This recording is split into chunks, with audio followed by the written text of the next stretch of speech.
आसाम सरकारनि माननीय chief minister Himanta Biswa Sharma सारनि डाइरेक्शन मते सांस्कृतिक महासंग्राम थांनाय 10 तारिखनिफ्राय 30 तारिख नभेम्बरसिम VCDC लेभेल GP लेभेलाव जागासिनो दङ।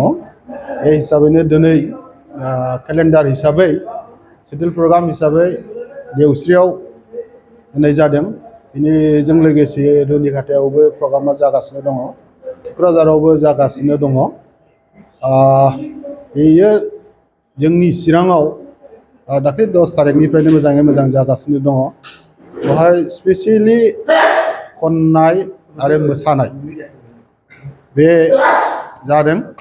मोसानायनि खेत्रआव एथनिक डेन्स आरो खननायनि खेत्रआव राभा संगीत, भुपेन्द्र संगीत, रबीन्द्र संगीत, बे संगीतनि सायाव माखासे सिलेक्टिभ गानफोरनि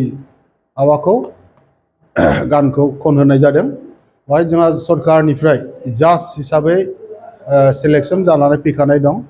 बे जाज बिथांमोनहानो मोनफ्रोम आयदानिफ्राय केटेगरि वाइजै साथाम फार्स्ट सेकेन्ड थार्ड सायख'नानै हरगोन।